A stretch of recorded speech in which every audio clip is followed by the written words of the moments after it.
ही आहे मीटरपट्टी. या मीटरपट्टीचे आज आपण माहिती घेणार आहोत. आपल्या 6वी-7वीच्या अभ्यासक्रमामध्ये या मीटरपट्टीचा वापर कसा करावा याच्या संदर्भामध्ये, तसे शिष्यवृत्तीच्या संदर्भामध्ये सुद्धा या मीटरपट्टीचा आपल्याला उपयोग होत असतो.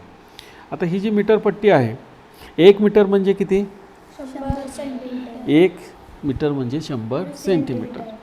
आता आपल्याला या मीटरपट्टीच्या माध्यमातून आपल्याला अर्धा मीटर म्हणजे किती? 50 सेमी आपल्याला तेवढाच काय करता येतो, या मीटरपट्टीमध्ये दाखवता येतो. परंतु आपण आतापर्यंतच्या मीटरपट्ट्याच्या दुकानामध्ये बघतोय त्या पूर्णच असतात. अर्धा मीटर आपल्याला कुठं काय दाखवते. जर समजून चालू आपल्याला पाऊण मीटर म्हणजे किती? पाऊण म्हणजे 75. म्हणजे आपल्याला एवढी बाजू काय करता येईल, दाखवता येईल. हा भाग जो आहे तो पाऊण मीटरचा आहे. आणि पाव मीटर म्हणजे किती? 25 सेमी. म्हणजे आपल्याला किती दाखवता येतील? हा 25 सेमीचा भाग दाखवता येईल. म्हणजे मीटरचे अर्धा, पाऊण अशा पद्धतीनं आपल्याला काय करता येतील, हे मीटरच्या साहाय्यानं दाखवता येतील. जर आपल्याला आता या ठिकाणी तुम्ही दाखवा, बघू मला अर्धा मीटर दाखवा तुमच्या पट्टीमध्ये. अर्धा मीटर बरोबर, हा अर्धा मीटर झाला, बरोबर आहे, अर्धा मीटर. आता पाऊण मीटर दाखवा. पाऊण मीटर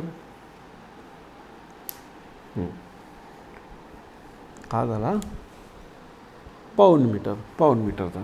आता मला सांगा हे किती आहे, माझा किती आहे, हा किती आहे, पाऊण, बरोबर. आता 1.25 मीटर मला पाहिजे.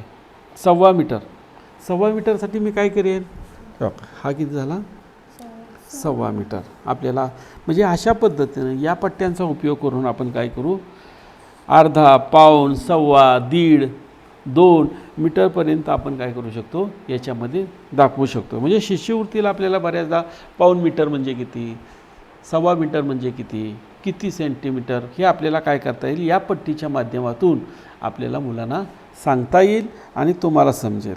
आलं लक्षात? येईल या पट्टीचा उपयोग आपल्याला समजला? ठीक. याच्यातून आपल्याला बेरीज वजाबाकी ही सुद्धा उदाहरणं काय करता येतील, पुढे सोडवता येतील. ठीक आहे.